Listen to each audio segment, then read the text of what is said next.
तो आपने अपनी लाइफ में कई तरह के स्कैमर्स के बारे में सुना होगा जो अलग अलग तरीके से लोगों को बेवकूफ़ बनाते हैं। पर कुछ स्कैम्स ऐसे भी होते हैं जिनमें बड़ी बड़ी कंपनीज को तक चूना लगा दिया जाता है। ऐसा ही एक स्कैम हुआ था 2017 से 2019 के बीच में, जिसमें 25 से भी ज़्यादा इंश्योरेंस कंपनीज के साथ 100 करोड़ से भी ज़्यादा का फ्रॉड किया गया था और इसे अभी तक का सबसे बड़ा इंश्योरेंस फ्रॉड माना जाता है। पर आपको ये जानकर हैरानी होगी कि ये फ्रॉड कहीं और नहीं बल्कि हमारी कंट्री इंडिया में किया गया था। तो आइए समझते हैं इस स्कैम के पीछे की पूरी कहानी और क्या इसके पीछे का मास्टरमाइंड पकड़ा गया, जानेंगे आज की इस अमेजिंग केस स्टडी में।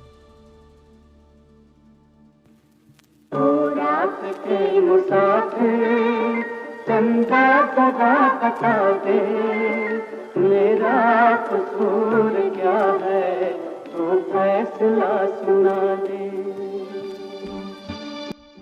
तो कहानी की शुरुआत होती है हरियाणा के एक कैंसर सेंटर PGIMS से।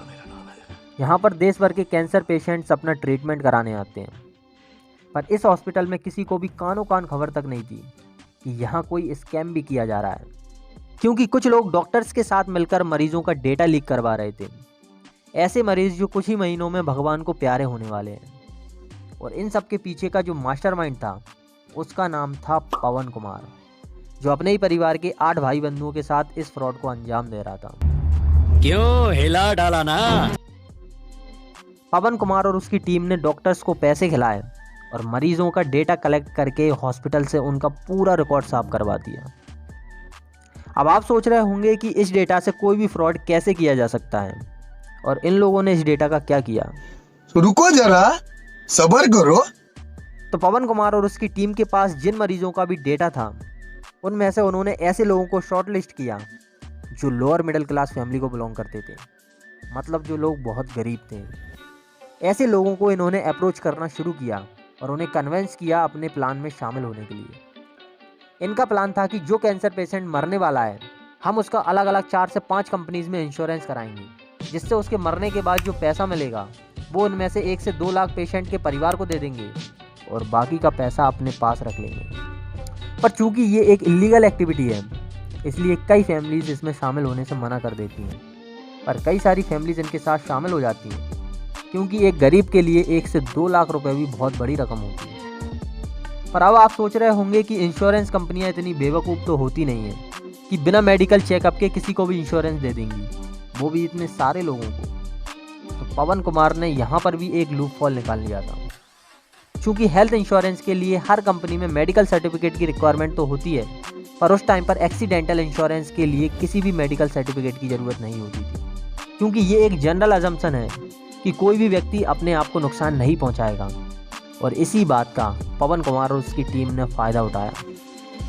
तो जो भी फैमिलीज इन लोगों का साथ देती थी ये लोग उनके डॉक्यूमेंट्स बनवाना शुरू कर देते थे, जैसे पैन कार्ड, ड्राइविंग लाइसेंस और जो भी डॉक्यूमेंट्स इंश्योरेंस के लिए रिक्वायर्ड होते थे वो सभी ये लोग बनवा लेते थे। इन सब के बाद ये एक और प्लान बनाते थे कि जैसे ही पेशेंट की मौत होगी हम उसे एक्सीडेंट का रूप दे देंगे, जिसमें ये डेड बॉडी को एक सुनसान सड़क पर ले जाते थे और एक बाइक एक्सीडेंट का ड्रामा करते थे, जिसमें बताया जाता था कि एक लावारिस जानवर बाइक के आगे आ गया, जिससे बाइक चलाने वाला तो बच गया लेकिन स्कल में इंजरी होने के कारण पीछे बैठे व्यक्ति की मौत हो गई। अब आपके दिमाग में एक क्वेश्चन फिर से आ रहा होगा कि अगर पुलिस इसकी इन्वेस्टिगेशन करेगी तो वैसे ही सब कुछ पता चल जाएगा और जब पेशेंट का पोस्टमार्टम होगा तब भी इनका भांडा फूट जाएगा।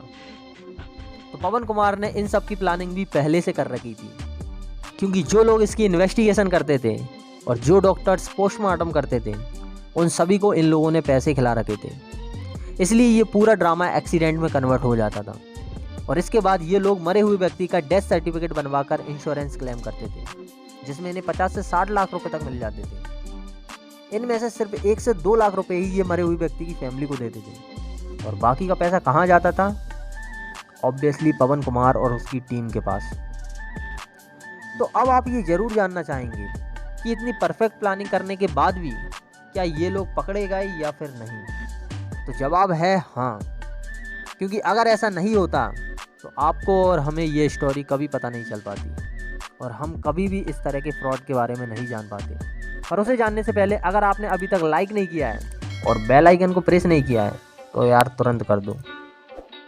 तो कुछ सालों तक तो पवन कुमार और उसकी टीम की चांदी चांदी रही, पर जब इंश्योरेंस क्लेम्स बहुत ज़्यादा बढ़ने लगे तो एक कंपनी को इन पर शक होने लगा, क्योंकि उन्हें यहाँ पर एक कॉमन पैटर्न दिख रहा था जिसमें बाइक एक्सीडेंट हुआ, एक लावारिस जानवर सामने आ गया और स्कल में इंजरी होने के कारण व्यक्ति की मौत हो गई। इन सबको देखते हुए उन्होंने एक प्राइवेट डिटेक्टिव को हायर किया और इस केस की इन्वेस्टिगेशन करना शुरू किया। पर उस डिटेक्टिव को कहीं से भी कोई इन्फॉर्मेशन नहीं मिली, क्योंकि पुलिस और डॉक्टर्स दोनों स्कैमर्स के साथ मिले हुए थे। पर उसका शक यकीन में ज़रूर बदल गया, कुछ तो गड़बड़ है दया। इसलिए कंपनीज ने हायर अथॉरिटीज़ को कांटेक्ट करना शुरू किया और इस केस की गंभीरता को समझाया।